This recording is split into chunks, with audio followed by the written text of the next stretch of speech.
तो guys welcome to our channel. आज हम क्लास 11th के चैप्टर रेस्पिरेशन इन प्लांट का लेक्चर नंबर 4 करने जा रहे हैं, जहां पर हम आज पढ़ेंगे इलेक्ट्रॉन ट्रांसपोर्ट सिस्टम और ऑक्सीडेटिव फोस्फोराइलेशन के बारे में।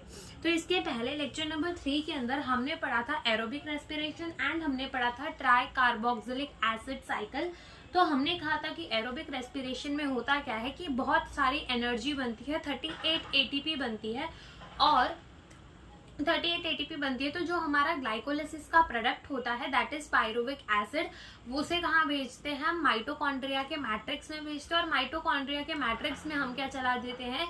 Try carboxylic acid cycle. उस ट्राई कार्बोक्सिलिक एसिड साइकिल के दौरान हम क्या बनाते हैं? हम बनाते हैं NADH2 FADH2। ठीक है, अब ये NADH2 FADH2 जो हमने ट्राई कार्बोक्सिलिक एसिड साइकिल के दौरान बनाया और साथ ही साथ हमारा वो NADH2 जो हमने ग्लाइकोलिसिस के अंदर बनाया, अब इन NADH2 को और इन FADH2 को बारी मतलब अब समय आ चुका है कि हम जाकर क्या करें? अपने इन NADH2 और FADH2 में से अपनी ATP निकलवाए, ये चेक को जाकर हम बैंक में जमा करें और अपने कैश को निकलवा ले। तो अब ये समय आ चुका है। तो अब हमें क्या पढ़ना होगा? हमें पढ़ना होगा इलेक्ट्रॉन ट्रांसपोर्ट सिस्टम। ठीक है, तो सबसे पहले तो हम देखेंगे कि इलेक्ट्रॉन ट्रांसपोर्ट सिस्टम होता क्या है, ये होता कहाँ है, ये होता कैसे है और क्यों होता है, ये सारी चीजें हम देखेंगे। तो सबसे पहली बात, ये होता कहाँ है? तो ये होता है हमारे इनर मेम्ब्रेन ऑफ माइटोकॉन्ड्रिया में। होता क्यों है? ताकि हमारे NADH2 FADH2 में से ATP बना सके। ठीक है, और कैसे होता है वो हम अभी पढ़ेंगे। ठीक है, तो स्टार्ट करते हैं हम अपना क्या? Electron transport system. ठीक है, तो इलेक्ट्रॉन ट्रांसपोर्ट सिस्टम की अगर हम बात करें तो ये इलेक्ट्रॉन ट्रांसपोर्ट सिस्टम, अब तुमने देखो सोचा होगा हम बोल रहे हैं एरोबिक रेस्पिरेशन, एरोबिक रेस्पिरेशन, कहीं पे भी क्या हमारा ऑक्सीजन फ्रीली यूज हुआ है? बिल्कुल नहीं यूज हुआ। तो हम क्यों इसको एरोबिक रेस्पिरेशन कह रहे हैं? जब ऑक्सीजन की यूटिलाइजेशन हुई ही नहीं तो हम क्यों इसको एरोबिक रेस्पिरेशन कहेंगे? क्योंकि अब जो है हमारा एरोबिक रेस्पिरेशन चलेगा और ये हमारे जो ऑक्सीजन है अब काम आएंगे। ऑक्सीजन हाइड्रोजन, देखो ऑक्सीजन को ना क्या किया जाएगा? हाइड्रोजन पकड़ के दे दिए जाएंगे और ऑक्सीजन और हाइड्रोजन मिलकर क्या बना लेंगे? वाटर बना लेंगे। तो जो कि हम आगे समझेंगे कि कैसे ऑक्सीजन भी अब यूटिलाइजेशन में आ रहा है। ठीक है, तो ये सारी चीजें हमें यहाँ पर देखना है। अब होता क्या है? ऑक्सीडेटिव फोस्फोराइलेशन कह लो या फिर इलेक्ट्रॉन ट्रांसपोर्ट सिस्टम कह लो। तो इसके अंदर होता क्या है? इसके अंदर जो हमने NADH2 बनाए थे और जो हमने FADH2 बनाए थे during the glycolysis and the try carboxylic acid cycle and link reaction, ठीक है, अब हम उनको ATPs में कन्वर्ट करेंगे। तो देखो होता क्या है कि हमारा एक NADH प्लस H प्लस जो है उसको हम किसके अंदर ऑक्सीडाइज कर देते हैं? NAD प्लस के अंदर ऑक्सीडाइज कर देते हैं। अब हम क्यों कह रहे हैं इसको ऑक्सीडेशन? देखो एडिशन ऑफ द ऑक्सीजन उसे हम क्या कहते हैं? Oxidation. Removal of the hydrogen को भी हम क्या कहते हैं? Oxidation. Removal of the hydrogen को भी हम क्या कहते हैं? ऑक्सीडेशन ही कहते हैं। तो इस NADH प्लस H प्लस में से हम क्या कर रहे हैं? हाइड्रोजन को रिमूव कर रहे हैं। हम क्या कर रहे हैं? हाइड्रोजन को रिमूव कर रहे हैं। और अगर हम हाइड्रोजन को रिमूव कर रहे हैं तो हम ऐसा कह सकते हैं कि हम इसका क्या कर रहे हैं? ऑक्सीडेशन। क्या कर रहे हैं? हम इसका ऑक्सीडेशन कर रहे हैं। जब अगर हम हाइड्रोजन को रिमूव कर रहे हैं तो हम सीधे से कह सकते हैं कि हम इसका क्या कर रहे हैं? ऑक्सीडेशन। और हमारे एक NADH2 से क्या बनता है? हमारी 3 ATPs। ठीक है, कितनी ATPs जनरेट होती हैं? 3 ATP। ऐसे ही जो हमारा FADH2 होता है उसको हम ऑक्सीडाइज कर देते हैं FAD प्लस में। अगेन हम हाइड्रोजन को रिमूव कर रहे हैं और इसीलिए हम इसको क्या कह रहे हैं? ऑक्सीडेशन कह रहे हैं। और इसके ऑक्सीडेशन से हमें कितनी ATP मिलती है? 2 ATP। कितनी ATP मिलती है? 2 ATP मिलती है। कितनी ATP? 2 ATP। अगर एक NADH2 ऑक्सीडाइज हो रहा है तो 3 ATP, अगर एक FADH2 ऑक्सीडाइज हो रहा है तो हमें कितनी ATP मिलती है? 2 ATP। अब बात आती है कि ये ATP बनती कैसे है। तो होता क्या है कि ATP बनने के लिए ना हमारा ADP यानी कि एडिनोसाइन डाइफॉस्फेट हमारे फोस्फेट के साथ जुड़ जाता है और हमें क्या दे देता है? ATP यानी कि एडिनोसिन ट्राइफॉस्फेट। पहले क्या है? एडिनोसिन डाइफॉस्फेट यानी कि एडिनोसिन में कितने फोस्फेट लगे हुए हैं? 2 फोस्फेट और एक फोस्फेट ऐसे ही पड़ा हुआ है। ठीक है। फिर क्या होगा, एटीपी बनने के लिए वो फोस्फेट भी आकर उस पर जुड़ जाएगा और क्या बना देगा, एडिनोसिन ट्राइफोस्फेट। लेकिन ये एडीपी और इस पीआई यानी कि हमारा एडिनोसिन डाइफोस्फेट और हमारा फोस्फेट, इन दोनों को जुड़ने के लिए ना एनर्जी लगती है। क्या लगती है, एनर्जी लगती है। और इस एनर्जी ये जो हमारी एनर्जी होती है, जिस एनर्जी के हेल्प से हमारे एडीपी और पीआई जुड़ते हैं, तो ये एनर्जी आती है from the oxidation reduction reaction, that is redox reaction. अब कैसे ऑक्सीडेशन रिडक्शन रिएक्शन है वो हम आगे समझेंगे कि कहाँ पर किसकी ऑक्सीडेशन हो रही है। ऐसे ही कोई रिड्यूस हो रहा होगा। अगर तुम यहाँ देखो तो यहाँ हमने इसमें से हाइड्रोजन रिमूव किया, यानी कि हमने इसका क्या कर दिया है, ऑक्सीडेशन। आगे हम ऑक्सीजन में हाइड्रोजन को ऐड करेंगे। हम क्या करेंगे, ऑक्सीजन में हाइड्रोजन को ऐड करेंगे, यानी हम ऑक्सीजन का रिडक्शन करेंगे। ये दोनों रिएक्शंस चलती है। तो इन रिएक्शन में जो एनर्जी निकलती है हम उसको कहते हैं ऑक्सीडेशन रिडक्शन, यानी कि रिडॉक्स रिएक्शन से एनर्जी निकल रही है। और उसी एनर्जी को यूज करके हमारे एडीपी और पीआई एक दूसरे के साथ जुड़ जाते हैं, एटीपी बना देते हैं। तो वही बात हम लिखेंगे, addition of Pi on ADP यानी कि adenosine diphosphate by energy coming from oxidation reduction reaction. ठीक है, ऑक्सीडेशन हम किसकी कर रहे हैं, NaDH2 FaDH2 की रिडक्शन हम किसकी करेंगे, ऑक्सीजन की, और उसको वाटर बना देंगे। ठीक है, तो ये जो हमारा एडीपी और पीआई को जुड़ना है तो उसमें क्या लगेगी, एनर्जी। और वो एनर्जी कहाँ से आएगी, रिडॉक्स रिएक्शन। रिडॉक्स रिएक्शन का मतलब तो पता होगा, जिसमें ऑक्सीडेशन भी हो रही हो, रिडक्शन भी हो रही हो, तो वो एनर्जी कहाँ से आएगी, हमारे ऑक्सीडेशन रिडक्शन रिएक्शन से, या फिर ऐसा कह लो हमारे कहाँ से आएगी, हमारे रिडॉक्स रिएक्शन से। ठीक है, अब देखो जैसे कि हमने बात की कि हमने O2 का अभी तो कहीं पे भी यूज नहीं किया, ना हमने ऑक्सीजन को डायरेक्टली यूज किया लिंक रिएक्शन में, ना ही हमने उसे यूज किया क्रेब्स साइकिल में। सो O2 जो है वो यूज्ड कहाँ होता है, तो O2 यूज्ड होता है हमारे इलेक्ट्रॉन ट्रांसपोर्ट सिस्टम के एंड में यूज होता है as a terminal hydrogen acceptor, या फिर ऐसा कह लो इलेक्ट्रॉन एक्सेप्टर। ठीक है, दोनों ही बातें सही होती है कि टर्मिनल हाइड्रोजन एक्सेप्टर कह लो या फिर टर्मिनल इलेक्ट्रॉन एक्सेप्टर कह लो। ठीक है, तो होता क्या है कि हमारा ऑक्सीजन जो है उसको हाइड्रोजन दिया जाता है, हाइड्रोजन ऑक्सीजन मिलकर क्या बना लेते हैं, वाटर बना लेते हैं।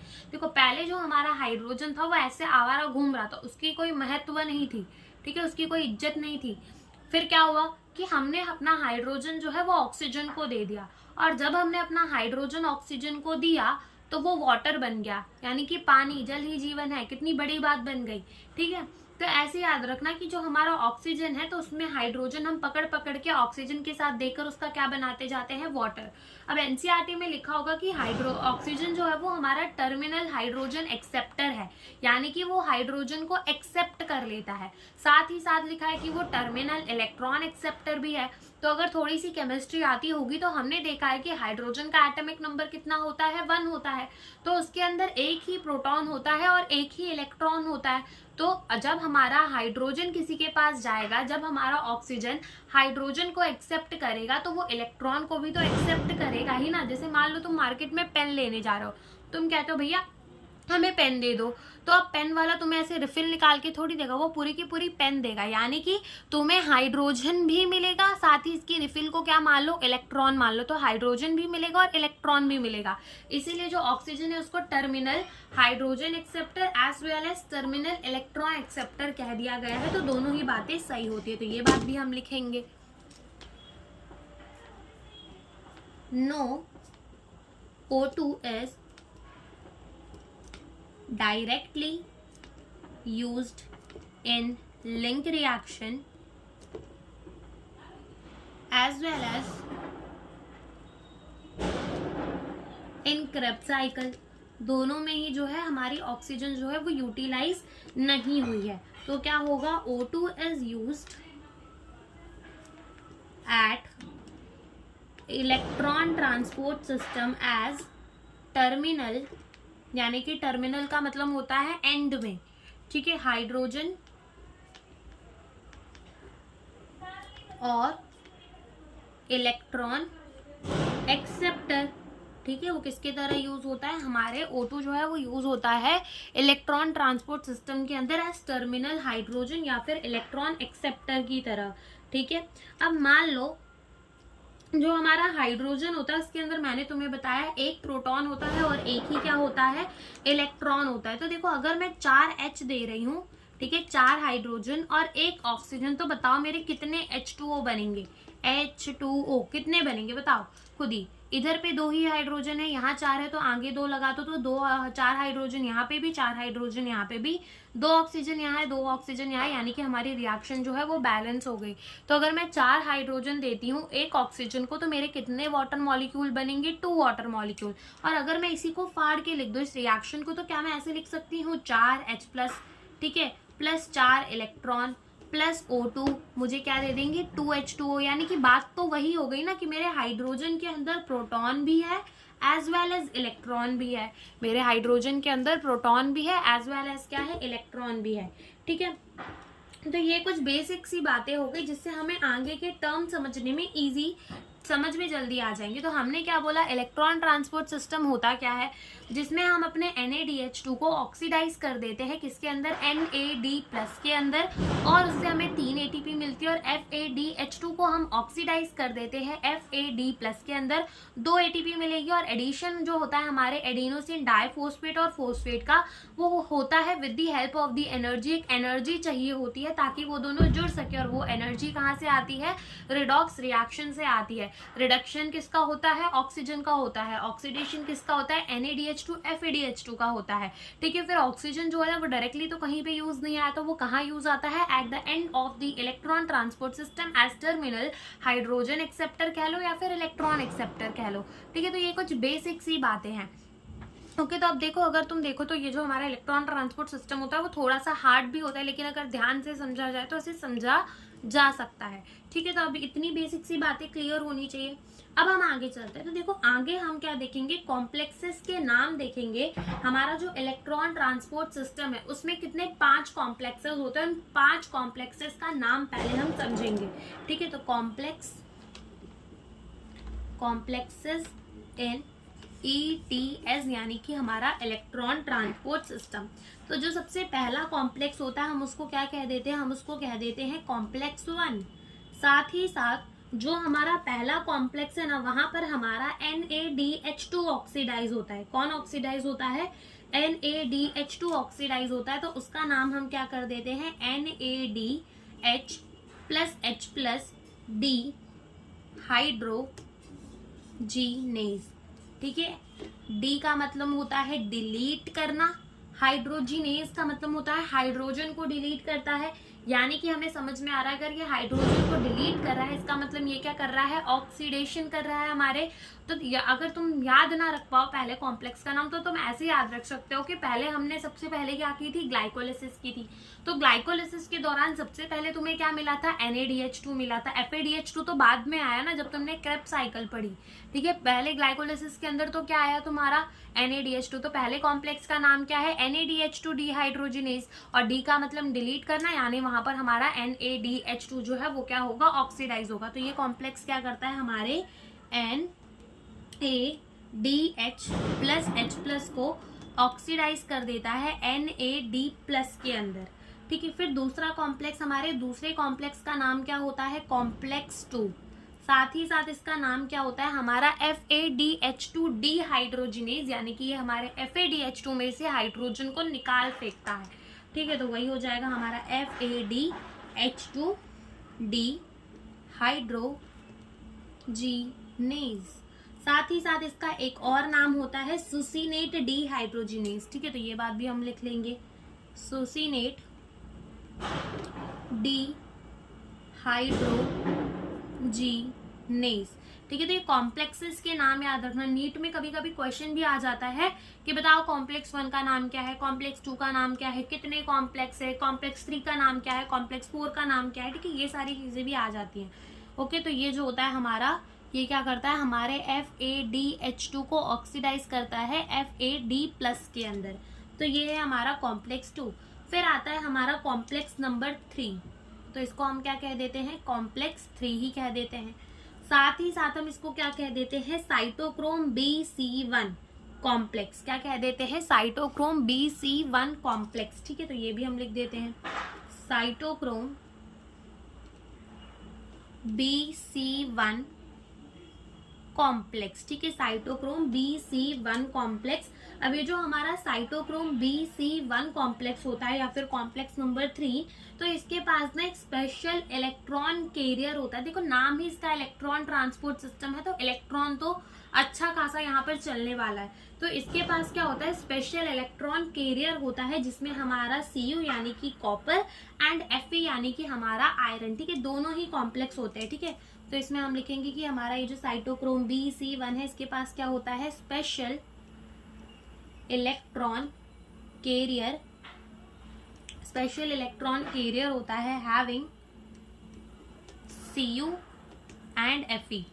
आयरन एंड कॉपर वाले जो होते हैं हमारे पास स्पेशल इलेक्ट्रॉन कैरियर होता है। और यहाँ पर एक बात हमें और याद रखनी है कि जो हमारा कॉपर है वो अपनी ऑक्सीडेशन स्टेट दिखाता है।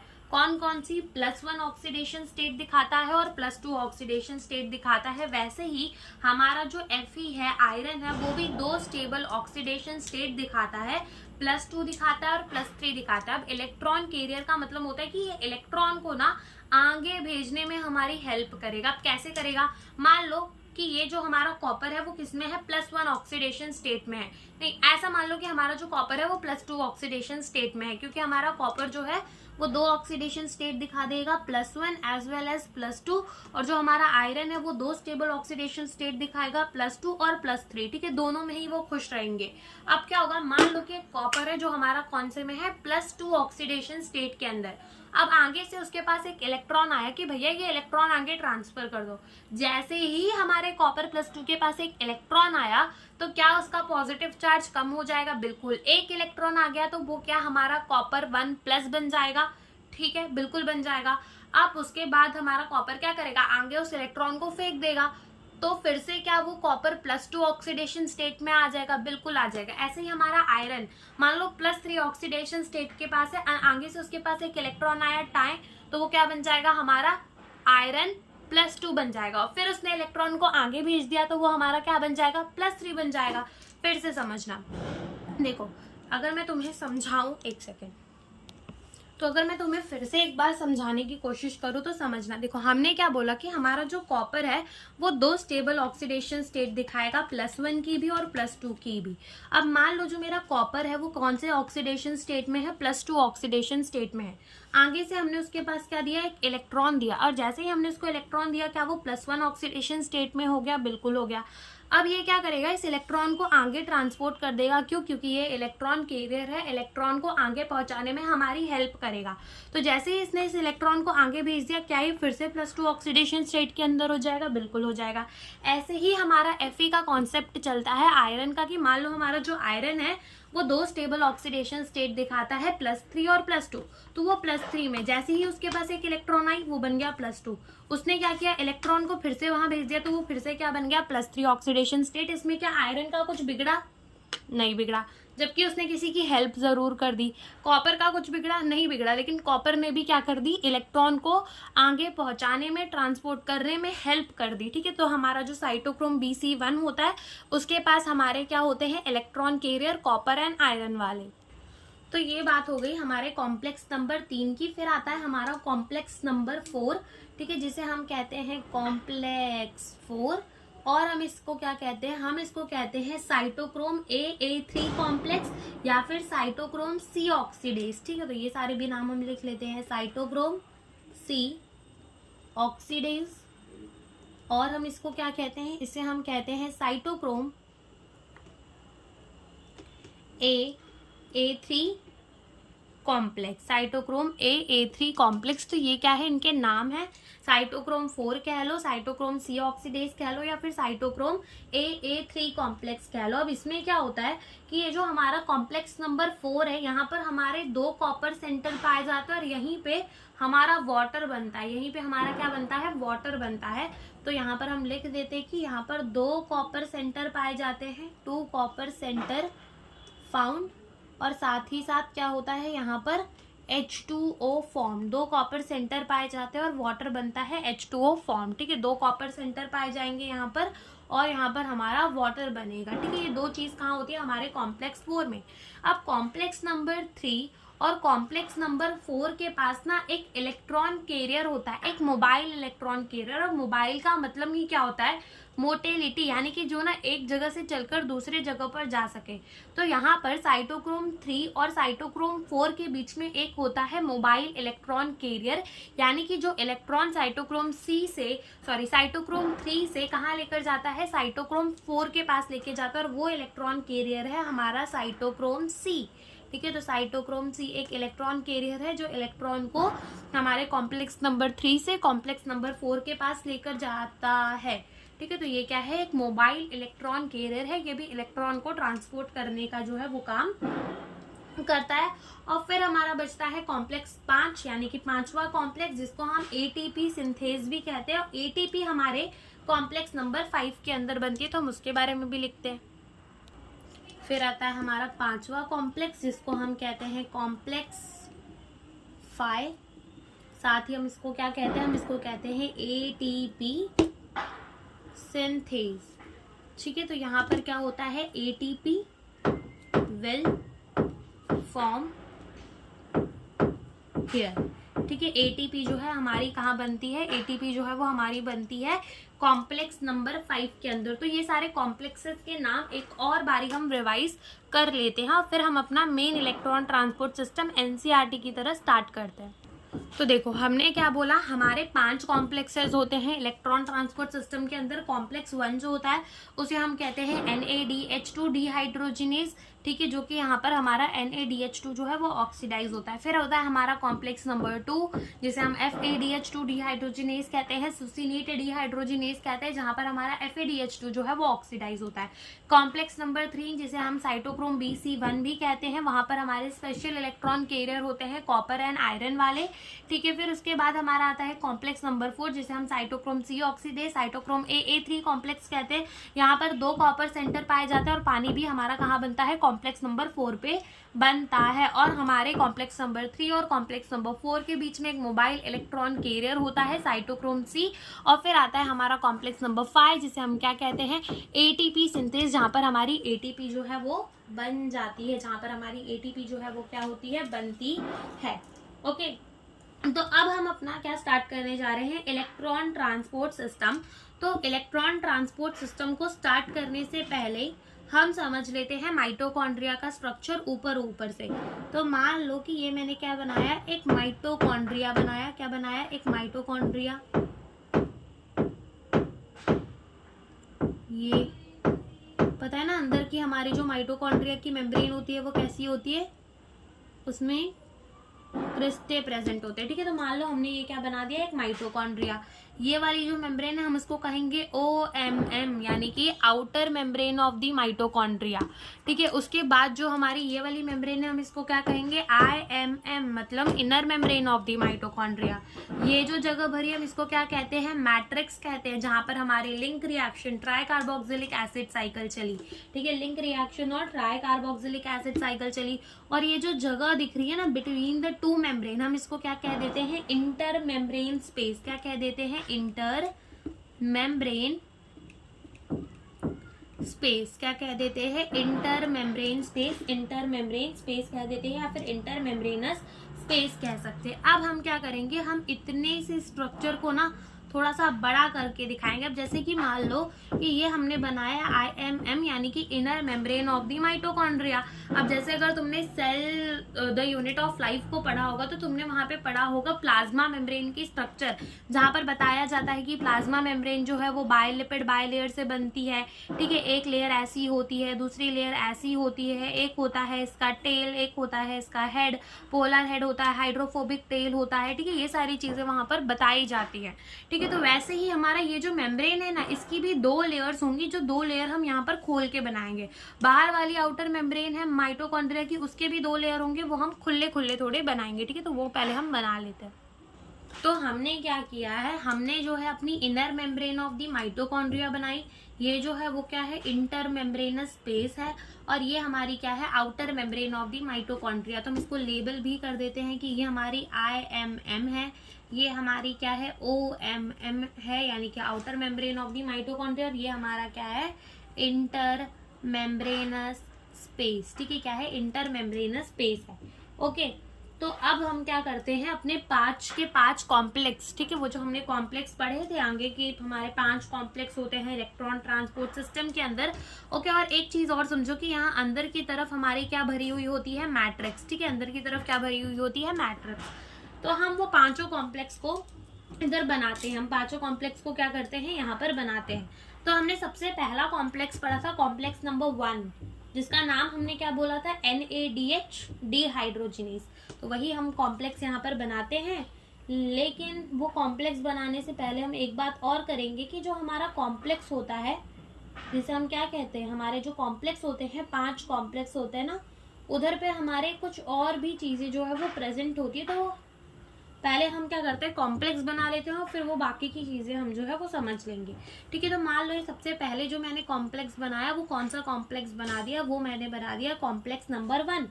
ठीक है, उसके बाद मुझे बनाना है कॉम्प्लेक्स नंबर 2। तो तुम सोचोगे भैया यहीं बनाएंगे कॉम्प्लेक्स 2, लेकिन ऐसा नहीं होता। तो हम यहाँ पर नंबरिंग करते जाते हैं। ये हमने क्या बनाई है, कॉम्प्लेक्स 1 बनाई है। जो कॉम्प्लेक्स 2 होती है ना, वो हमारी यहाँ प्रेजेंट होती है। कहाँ, यहाँ प्रेजेंट होती है। तो मान लो कि ये हमने क्या बना दिया, कॉम्प्लेक्स नंबर 2। फिर बात आती है कि कॉम्प्लेक्स नंबर 3। तो तुम सोचोगे कॉम्प्लेक्स नंबर 3 और नीचे बना दो, क्या जाता है, लेकिन कॉम्प्लेक्स नंबर 3 जो है वो यहाँ प्रेजेंट होता है। ठीक है, कॉम्प्लेक्स नंबर 3 जो है वो कहाँ प्रेजेंट होता है, यहाँ। तो पहले हमारा कॉम्प्लेक्स नंबर 1 प्रेजेंट होता है, फिर कॉम्प्लेक्स नंबर 3 प्रेजेंट होता है, देन कॉम्प्लेक्स नंबर 2 प्रेजेंट होता है, और उसके बाद हमारा प्रेजेंट होता है कॉम्प्लेक्स नंबर 5। ठीक है, ये हमारा सॉरी कॉम्प्लेक्स नंबर 4। ठीक है, फिर हमारा क्या प्रेजेंट होता है, कॉम्प्लेक्स नंबर 4, एंड उसके बाद लास्ट में प्रेजेंट होती है कौन सी कॉम्प्लेक्स, हमारी कॉम्प्लेक्स नंबर 5। तो उसको भी हम बना देते हैं, कॉम्प्लेक्स नंबर 5 क्या होती है, हमारी कॉम्प्लेक्स नंबर 5। अब इस जो कॉम्प्लेक्स नंबर 5 है ना, इसमें हमारे 2 पार्टिकल होते हैं, एक होता है हमारा F0 और एक होता है हमारा F1। F0 F1 जो होता है वो कहाँ प्रेजेंट होता है, हमारे कॉम्प्लेक्स नंबर 5 में प्रेजेंट होता है। तो इसको हम बोल देते हैं ये हमारा क्या है, कॉम्प्लेक्स नंबर 5। तो पहले कॉम्प्लेक्स नंबर 1 प्रेजेंट होगी, देन 3 प्रेजेंट होगी, देन 2 प्रेजेंट होगी, देन 4 प्रेजेंट होगी, एंड देन हमारी कॉम्प्लेक्स नंबर 5 जो है वो प्रेजेंट होगी। क्या प्रेजेंट होगी, कॉम्प्लेक्स नंबर 5 जो है वो हमारी फिर बाद में प्रेजेंट होती है। ठीक है, तो ये है वो कुछ यूनिक पॉइंट जो हमें पहले ही पढ़ लेने चाहिए थे, लेकिन हम अभी लिख रहे हैं, अभी याद आया, तो अभी इसको समझ लेते हैं कि यहाँ पर क्या बोला जाता है। वहाँ पे कहा जाता है कि जो हमारा कॉम्प्लेक्स नंबर 1 है ना, वहाँ पर पाया जाता है FMN। ठीक है, यानी कि ये भी एक टाइप का इलेक्ट्रॉन कैरियर है जो इलेक्ट्रॉन को आगे पहुंचाने में हमारी मदद कर देगा। तो FMN का मतलब होता है फ्लेविन मोनो न्यूक्लियोटाइड। ठीक है, मोनो का मतलब क्या होता है, 1। तो इससे याद रख सकते हो कि FNN यानी कि हमारा जो फ्लेविन मोनो न्यूक्लियोटाइड था वो कहाँ पाया जा रहा था, कॉम्प्लेक्स नंबर 1 के अंदर। फिर आता है हमारा कॉम्प्लेक्स नंबर 2, जहां पर हमें देखने को मिलता है FAD यानी कि फ्लेविन एडिनाइन डाई न्यूक्लियोटाइड। ठीक है, फिर आता है हमारा FE और S, जहां लिखा रहेगा इसका मतलब होता है आयरन सल्फर कॉम्प्लेक्स, जो हमारे कॉम्प्लेक्स नंबर 1, 2 और 3 में पाया जाएगा। और हमारे साइटोक्रोम्स जो होते हैं वो इलेक्ट्रॉन कैरियर होते हैं, यानी कि वो इलेक्ट्रॉन को एक जगह से दूसरी जगह पर पहुंचाते हैं। और हमारा एक होता है यूबिक्विनोन, जो कि होता है एक हाइड्रोजन एक्सेप्टर। ठीक है, हाइड्रोजन एक्सेप्टर होता तो है, लेकिन इसे पागल बनाकर हम इसके साथ इलेक्ट्रॉन ट्रांसपोर्ट भी करवा लेते हैं। हाइड्रोजन तो करता ही करता है, साथ ही ये देखो ये यूबिक्विनोन कैसा होता है, ये कहता है भैया मैं तो तुम्हारा हाइड्रोजन एक्सेप्टर हूँ, मैं तो हाइड्रोजन को ही आगे पहुंचाऊंगा, इलेक्ट्रॉन का ठेका मैंने नहीं लेकर रखा। तो उसको कहा जाता है ठीक है भाई ले तू एक हाइड्रोजन, लेकिन उसे ये थोड़ी पता कि उसको हाइड्रोजन के साथ हमने इलेक्ट्रॉन भी दे दिया है, तो वो खुशी खुशी हाइड्रोजन को ले लेता है और यूबिक्विनोन से वो यूबिक्विनॉल बन जाता है, क्यूनोन। ठीक है, ONE आ रहा है, मीन्स ये क्या है, हमारा कीटोन। ठीक है, और यूबिक्विनॉल यानी कि ये क्या है, हमारा एल्कोहल, OL लग रहा है, यानी कि ये क्या है, हमारा एल्कोहल है। ठीक है, तो कीटोन जो होता है वो डबल बॉन्ड O होता है। ठीक है, कीटोन क्या होता है, डबल बॉन्ड O। जैसे ही हम उसको एक हाइड्रोजन देते हैं तो वो क्या बन जाता है, एल्कोहल बन जाता है, OH बन जाता है। जैसे ही फिर उससे एक हाइड्रोजन निकला वो फिर से क्या बन जाता है, हमारा यूबिक्विनोन। ठीक है, तो ये भी यूबिक्विनोन जो होता है वो हमारा हाइड्रोजन कैरियर होता है, लेकिन इलेक्ट्रॉन को भी ट्रांसपोर्ट करवा देता है। ठीक है, तो ये सारे कॉम्प्लेक्सेस में हमारे प्रेजेंट होते हैं। ठीक है, तो अब हम जो है अपना इलेक्ट्रॉन ट्रांसपोर्ट सिस्टम फिर से स्टार्ट करते हैं। तो हमने बनाया था ये हमारा कॉम्प्लेक्स नंबर 1, जिसका नाम हमने क्या बोला था, जिसका नाम हमने बोला था NADH डिहाइड्रोजनेज, जो कि हम आगे लिख चुके हैं, तो अब हम यहाँ पर नाम नहीं लिखेंगे। अब इस NADH डिहाइड्रोजनेज के अंदर होता क्या था, हमारा NADH2 जो है वो ऑक्सीडाइज होता था। तो यहाँ पर क्या होगा, हमारा NADH प्लस H+ जो है वो किसके अंदर कन्वर्ट हो जाएगा, NAD+ के अंदर कन्वर्ट हो जाएगा। यहाँ पर प्रेजेंट होगा हमारा फ्लेविन मोनो न्यूक्लियोटाइड, साथ ही साथ यहाँ पर हमारे पे प्रेजेंट होगा आयरन सल्फर कॉम्प्लेक्स। फिर उसके बाद कॉम्प्लेक्स नंबर 2 के अंदर हमारा क्या था, फ्लेविन एडेनिन डाई न्यूक्लियोटाइड, और साथ ही साथ क्या प्रेजेंट था, आयरन सल्फर कॉम्प्लेक्स। ऐसे ही कॉम्प्लेक्स नंबर 3 के अंदर भी हमारा क्या प्रेजेंट होता है, आयरन सल्फर कॉम्प्लेक्स, क्योंकि हमने पढ़ा था कि हमारे आयरन सल्फर कॉम्प्लेक्स जो है वो कॉम्प्लेक्स नंबर 1, 2 और 3 के अंदर प्रेजेंट होगा। फिर हमने जब अपने कॉम्प्लेक्स नंबर 3 का नाम लिखा था, तो हमने कहा था कि वो होता है हमारा साइटोक्रोम BC1। ठीक है, उसका नाम होता है साइटोक्रोम BC1 कॉम्प्लेक्स। क्या नाम होता है, साइटोक्रोम BC1 कॉम्प्लेक्स। तो यहाँ पर हमारा साइटोक्रोम बी भी पाया जाता है, जो कि एक इलेक्ट्रॉन को ट्रांसपोर्ट करवाने में हमारी हेल्प करेगा, और साथ ही साथ यहाँ पर साइटोक्रोम C भी पाया जाता है। ठीक है, साइटोक्रोम बी भी पाया जाता है, साइटोक्रोम C भी पाया जाता है, इसलिए इसका नाम क्या है, साइटोक्रोम BC1 कॉम्प्लेक्स। फिर आता है हमारा कॉम्प्लेक्स नंबर 4। तो ये जो हमारा कॉम्प्लेक्स नंबर 4, इसका नाम हमने क्या दिया था, साइटोक्रोम AA3 कॉम्प्लेक्स। ठीक है, क्या दिया था, साइटोक्रोम AA3 कॉम्प्लेक्स इसका नाम दिया था। ठीक है, तो यहाँ पर क्या क्या पाए जाते हैं, यहाँ पर हमारे कॉपर सेंटर्स पाए जाते हैं, वो हमने देखा था। देखा था ना कि हमारे यहाँ पर क्या पाए जाते हैं, कॉपर सेंटर्स। कितने कॉपर सेंटर्स, 2 कॉपर सेंटर पाए जाते हैं, और साथ ही साथ यहाँ पर हमारा AA3 कॉम्प्लेक्स है। तो यहाँ पर पहले हमारा प्रेजेंट होता है Cu यानी कि कॉपर, फिर उसके बाद यहाँ पर प्रेजेंट होता है हमारा साइटोक्रोम A3, यहाँ पर प्रेजेंट होता है साइटोक्रोम A, और ऊपर की तरफ हमारा प्रेजेंट होता है अगेन कॉपर। ठीक है, अगेन क्या प्रेजेंट होता है, हमारा कॉपर जो है वो प्रेजेंट रहता है, और यहाँ पर हमारा F0 और F1 पार्टिकल है। अब हम देखते हैं कि हो क्या रहा है। देखो, सबसे पहले हमारे मैट्रिक्स के अंदर क्या चला था, क्रेब्स साइकिल चली थी। ठीक है, तो मैट्रिक्स के अंदर जब हमारी चली क्या, क्रेब्स साइकिल, तो हमने वहाँ पे बनाए NADH2 FADH2। तो वो NADH2 जो था, हमने उसको ऑक्सीडाइज कर किसके अंदर कन्वर्ट कर लिया, हमने उसको कन्वर्ट कर लिया NAD+ के अंदर। जैसे ही हमने उसको NAD+ के अंदर कन्वर्ट किया, तो यहाँ से निकले हाइड्रोजन, और क्या निकले, इलेक्ट्रॉन। इलेक्ट्रॉन जो है, यहाँ से क्या निकला, हाइड्रोजन, और एज वेल एज यहाँ से क्या निकला, इलेक्ट्रॉन। तो इलेक्ट्रॉन हमने किसे दे दिए, FMN को दे दिए। फिर FMN ने इलेक्ट्रॉन किसे दे दिए, आयरन सल्फर कॉम्प्लेक्स को दे दिए। सिमिलरली जो हमारा कॉम्प्लेक्स नंबर 2 था, वहां पर हमारा FADH2 ऑक्सीडाइज होकर क्या बन रहा था, FAD+ बन रहा था। तो सिमिलरली यहाँ के जो इलेक्ट्रॉन निकले वो किसको दे दिए गए, FAD को दे दिए गए, और वो FAD ने इलेक्ट्रॉन किसको दे दिए, आयरन सल्फर कॉम्प्लेक्स को दे दिए। कहाँ दे दिए, आयरन सल्फर कॉम्प्लेक्स को दे दिए। तो बात आती है कि हाइड्रोजन कहाँ गए, H+ कहाँ गए। तो ये जो हमारे H+ है, उनको कहाँ पंप कर दिया गया, उनको पंप कर दिया हमारे इंटर मेम्ब्रेन स्पेस के अंदर, इंटर मेम्ब्रेनस स्पेस। सिमिलरली यहाँ से जो हमारे H+ थे, उनको कहाँ पंप कर दिया, हमारे इंटर मेम्ब्रेनस स्पेस के अंदर जो है वो कम कर दिया, पंप कर दिया। कहाँ पंप कर दिया, हमारे इंटर मेम्ब्रेनस स्पेस के अंदर। अब यहाँ पर आयरन सल्फर कॉम्प्लेक्स के पास भी इलेक्ट्रॉन है, और यहाँ पर हमारे यहाँ पर वाले भी आयरन को सल्फर कॉम्प्लेक्स के पास क्या है, इलेक्ट्रॉन है। तो अब ये दोनों जो अपने इलेक्ट्रॉन है वो कहाँ भेजेंगे, कॉम्प्लेक्स नंबर 3 के अंदर, but with the help of the यूबिक्विनोन। ठीक है, तो यहाँ मान लो यूबिक्विनोन है, फिर उसके बाद ये यूबिक्विनोन क्या ले लेगा, हमारा हाइड्रोजन ले लेगा, और यूबिक्विनोल बन जाएगा। सिमिलरली यहाँ पर UQ है, और यहाँ पर UQH2 बन जाएगा। ठीक है, तो ये जो FeS है वो इलेक्ट्रॉन किसे दे देगा, यूबिक्विनोन को। यूबिक्विनोन मतलब हाइड्रोजन एक्सेप्टर है, तो उसको हाइड्रोजन देंगे तो इलेक्ट्रॉन ऑटोमेटिकली हम उसको देते जाएंगे। फिर इसको यहाँ दे दिया, फिर सिमिलरली यहाँ से यहाँ इलेक्ट्रॉन गया, और यहाँ से कहाँ गया, यहाँ गया। अब ये जो हमारे यूबिक्विनोल है, वो इलेक्ट्रॉन किसे देंगे, वो इलेक्ट्रॉन जो है हमारे दे देंगे साइटोक्रोम B को। किसे देंगे, इलेक्ट्रॉन हमारे साइटोक्रोम B को। किसे देंगे, इलेक्ट्रॉन साइटोक्रोम B को। और जो देखो, जब ये हमारा हाइड्रोजन निकालेंगे, हमने एक्चुअली में तो इनको हाइड्रोजन ही दिए हैं, तो जब ये हाइड्रोजन निकालेंगे ना, तो ये क्या करेंगे कि इलेक्ट्रॉन को दे देंगे साइटोक्रोम B को। ठीक है। और हाइड्रोजन को अगेन ये क्या करेंगे, यहाँ से हाइड्रोजन को ये पंप बैक कर देंगे पीछे, हमारे हाइड्रोजन को जो है वो फेंक देंगे और इलेक्ट्रॉन किसको दे देंगे, हमारे साइटोक्रोम बी को। साइटोक्रोम बी से इलेक्ट्रॉन कहाँ जाएगा, FeS के पास, FeS से कहाँ जाएगा, साइटोक्रोम सी के पास। फिर मैंने बोला था कॉम्प्लेक्स नंबर 3 और कॉम्प्लेक्स नंबर 4 के पास क्या होता है, एक मोबाइल इलेक्ट्रॉन कैरियर होता है जिसे हम कहते हैं साइटोक्रोम सी। तो यहाँ पर हमारा प्रेजेंट होता है क्या, साइटोक्रोम सी। ठीक है, तो ये हमारा साइटोक्रोम सी जो है वो क्या है, मोबाइल इलेक्ट्रॉन कैरियर। तो ये यहाँ से इलेक्ट्रॉन को ले जाएगा और ये इलेक्ट्रॉन जाकर कहाँ फेंक देगा, हमारे साइटोक्रोम कॉम्प्लेक्स नंबर 4 के पास जो है वो इलेक्ट्रॉन को ले जाएगा। कॉम्प्लेक्स नंबर 4 के पास जाकर वो इलेक्ट्रॉन किसे देगा, हमारे कॉपर को देगा।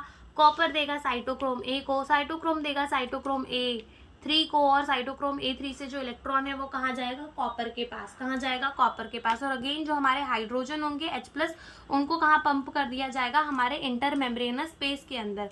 अब देखो क्या होता है कि मैट्रिक्स से भी हमारे H+ को उठा उठा के कहाँ फेंक दिया जाता है, इंटर मेम्ब्रेनस स्पेस के अंदर, ताकि प्रोटॉन ग्रेडियंट बना सके।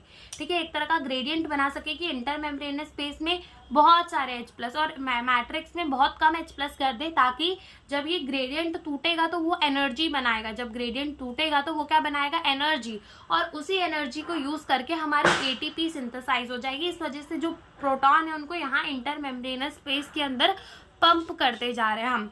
ठीक है, अब क्या होगा, इलेक्ट्रॉन जो है वो हमारे कॉपर के पास आ गया।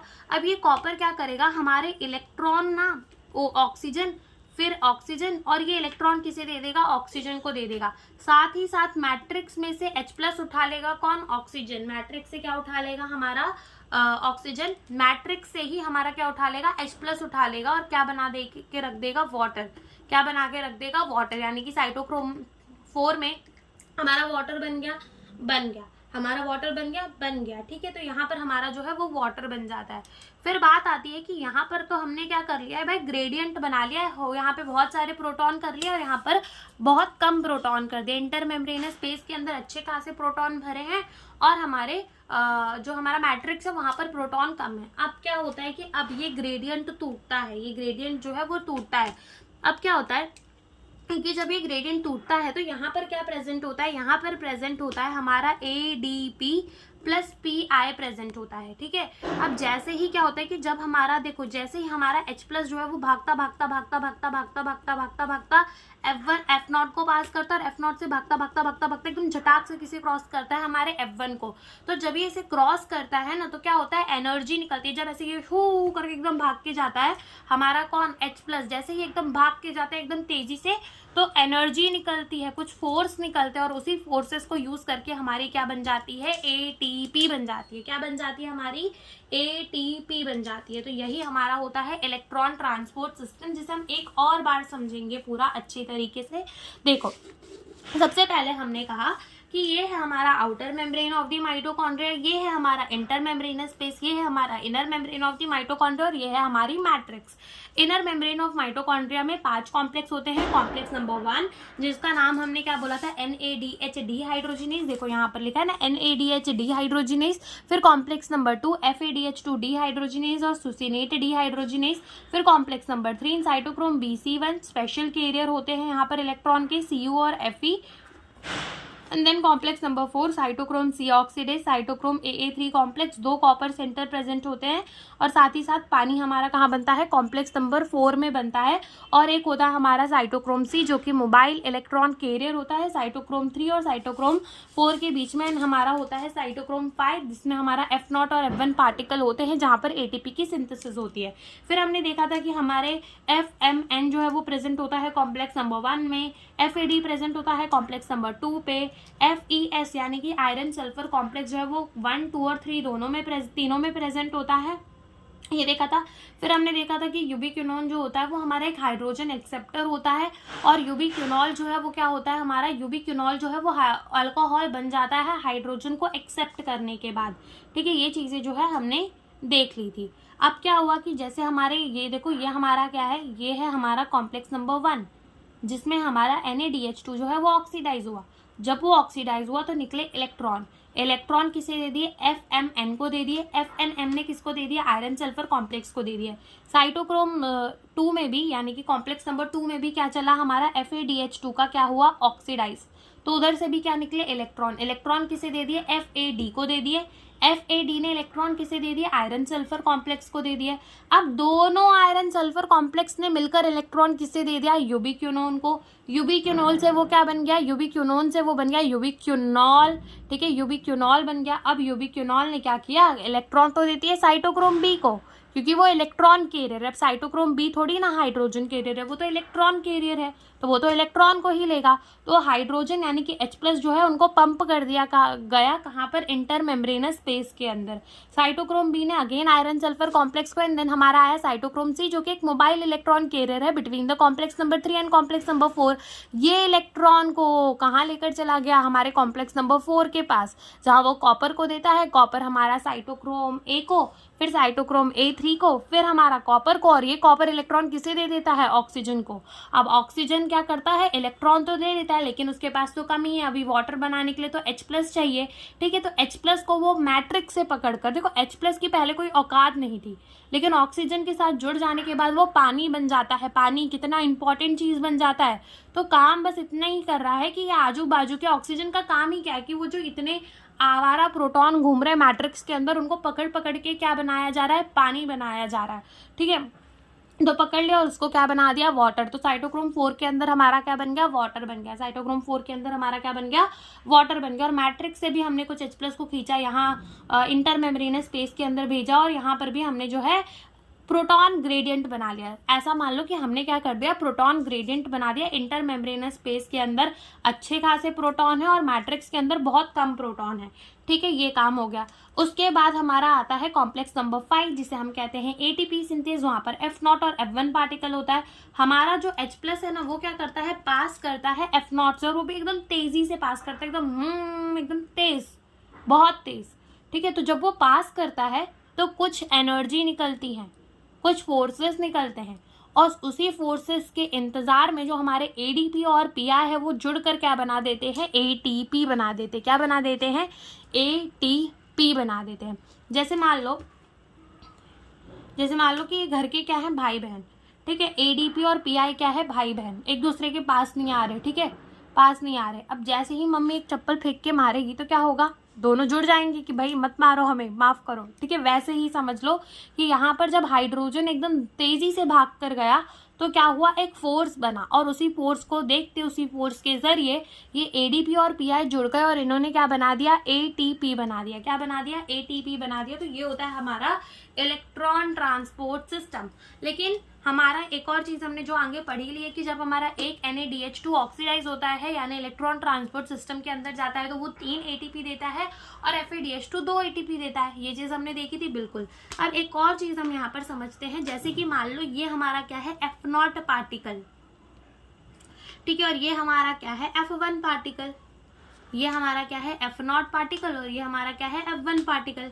F0 पार्टिकल तो प्रेजेंट है भैया कहाँ, in the inner membrane of mitochondria. कहाँ में प्रेजेंट है, inner membrane of the mitochondria. और जो हमारा F1 पार्टिकल है वो कहाँ प्रेजेंट है, मैट्रिक्स में प्रेजेंट है। कहाँ प्रेजेंट है, मैट्रिक्स में प्रेजेंट है। और ये है हमारा इंटर मेम्ब्रेनस स्पेस। अब क्या होगा कि जब हमें ATP बनानी होगी तो हमारे H+ जो है वो यहाँ से पास करेंगे, H+ जो है हमारे यहाँ से पास करेंगे, और यहाँ पर जो हमारा ADP होगा प्लस PI होगा वो जुड़कर क्या बना लेगा, ATP बना लेगा।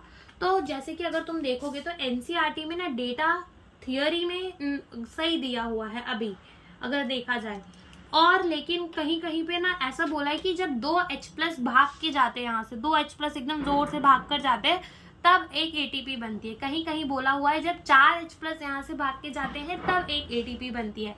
लेकिन जब हमारे 4 H+ पास करते हैं ना, जब कितने H+ हमारे 4 H+ पास करते हैं तो वो जब जाते हैं तब हमारी एक ATP बनती है।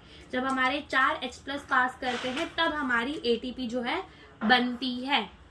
अगर तुम देखोगे तो तुम्हारी NCERT में लिखा भी हुआ है, for each ATP produce 4 H+ passes through F0 from the intermembrane space to the matrix down the electrochemical proton gradient की जो हमने जो प्रोटॉन ग्रेडियंट बनाया था उससे 4 H+ पास करके जाते हैं, तब जाकर हमारी कितनी ATP मिलती है, 1 ATP।